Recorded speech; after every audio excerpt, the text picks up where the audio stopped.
Hello, children, and welcome to a new chapter, the United Nations. So, what is United Nations? If I have to explain to you in very simple terms, just imagine you are fighting really wildly with one of your siblings, like here. So you and your sibling are really fighting. Who comes to the rescue?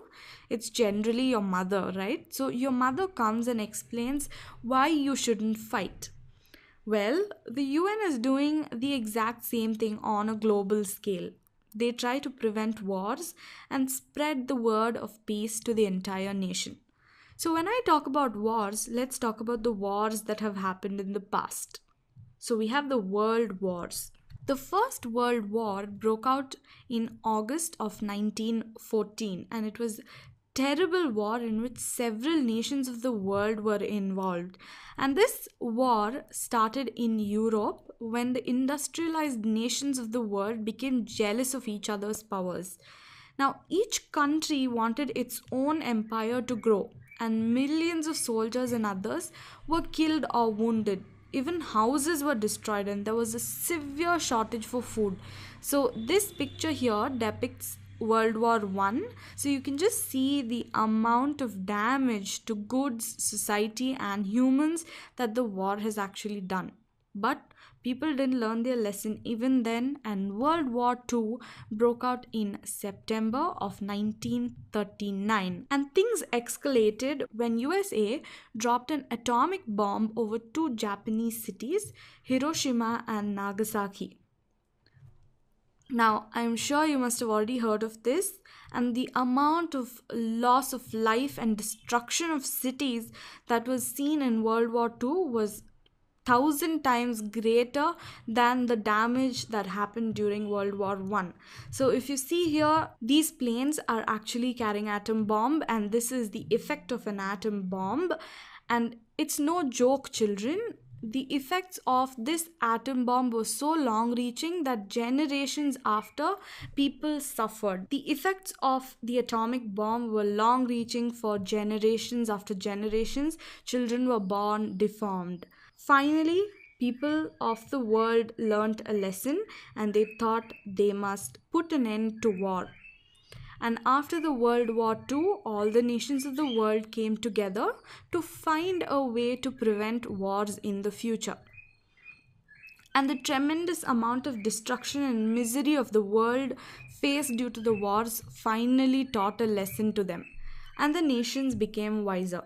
As a result, we have the birth of United Nations in the year 1945.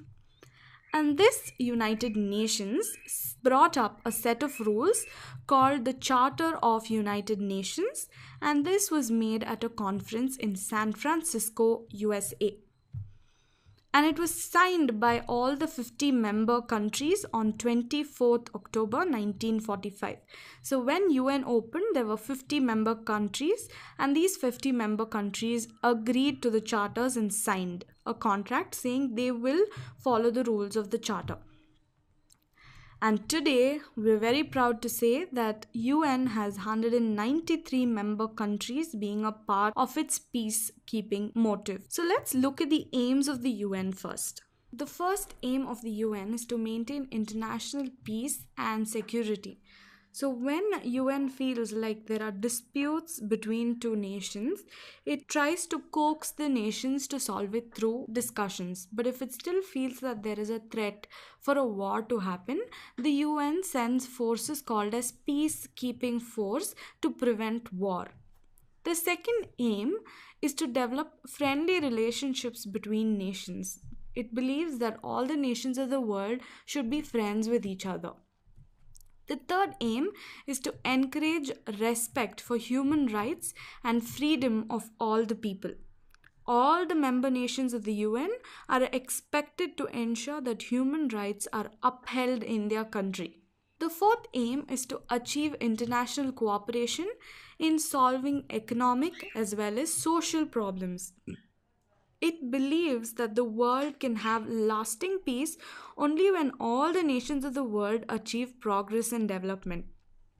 That's why it expects that the richer countries have to help the poorer countries for improving their living conditions. The last aim of the UN is to help fight diseases as well as preserve the environment.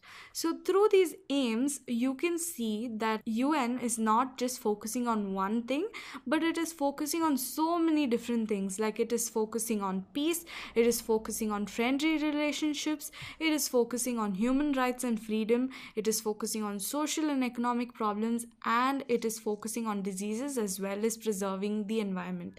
So it is an all-round phenomenon. Let us now look at the principles of UN. The first principle of UN is that all the countries that are members of the UN are considered as equals, no matter how much developed or how underdeveloped they are. Once they are a member country of UN, all of them are equals. The second principle of UN is that all member countries must obey the charter. We just saw 5 aims, right? All those 5 aims come under the charter, and if a country belongs to the UN, it has to obey the charter. The third is that the countries must try to settle their differences by peaceful means. Suppose you have a problem with your friend, you try to first solve it by talking to her, right? You don't directly start a war against her. Same way, the UN wants the countries of the world to talk and discuss their problems rather than jumping to war. The fourth principle is that the UN will not interfere in the domestic affairs of a country. It will not dictate terms to the country as to how the country has to be run. It is completely giving freedom to the country to run it as they want it. Only thing is, they are bothered about the peace of the world. Now let us look at the structure of UN and what are the different components of UN. When you see the structure of UN, the UN is made up of 6 components. The first one is the General Assembly. The second one is the Security Council. The third one is the Secretariat. Then we have the fourth one, which is the Trusteeship Council. Fifth one is the International Court of Justice. And the sixth one is the Economic and Social Council. This is the sixth one. So these are the 6 different bodies that comprise the UN. Now let us take each of these and look at them in detail. First, we'll talk about the General Assembly.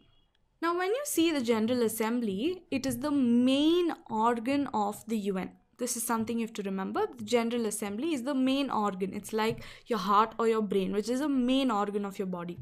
And it is made up of all the 193 member countries that belong to the UN. And each country will get 1 vote, and all these 193 countries will meet once in a year. And they will discuss actions of the UN. And every member country puts forward its ideas and opinions. Suppose at that point of time there is a lot of poverty, all the countries will decide and take decision as to how they can combat poverty. Or if there is starvation and hunger, they will all discuss how to solve starvation and hunger.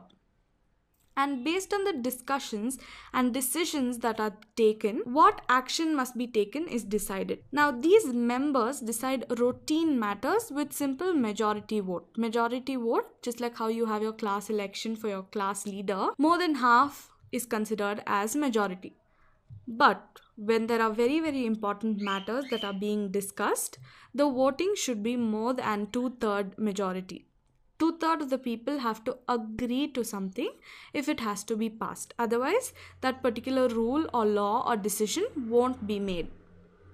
However, it is not compulsory for all the member nations to follow the recommendations of the General Assembly. It is giving rules and regulations and policies so that countries can develop better, but it's left to the opinion of that country whether they want to follow it or not. Now let's move on to the next component of the UN, which is the Security Council. When we see Security Council, it is the most powerful organ of the UN. And it is responsible for maintaining international peace and for restoring peace if a war breaks out. And the council meets whenever there is a threat to peace or if a nation has a complaint against another nation. Suppose the UN feels like there's going to be a war, there are 2 countries that are fighting against each other, the Security Council will meet and they will make sure that there are some rules and regulations to prevent this war. Or suppose one nation has complaints against the other nation, they will go and approach the Security Council for help. And all the member countries have to accept the decision made by the Security Council.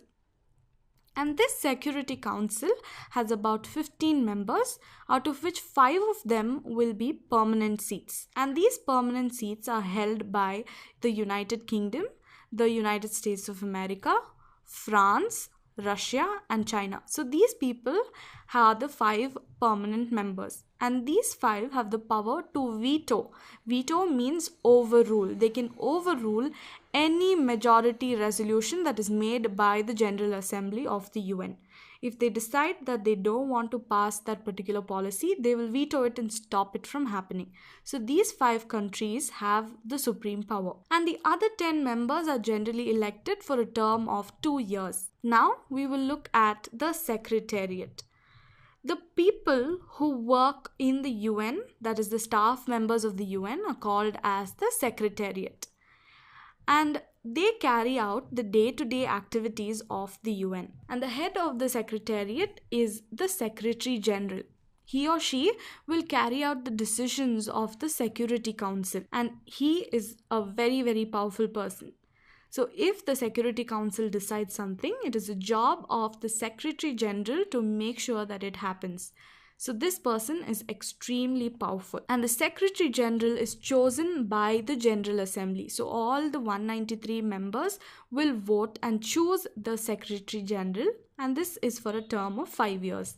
And the current Secretary General is Ban Ki-moon, and he assumed the post on Jan 2007. So right now he's on his second term of Secretary General. So this is Ban Ki-moon, the current Secretary General of the UN. So with this, let's wind the first part of the chapter. In the next part, we will continue where we left off. Thank you.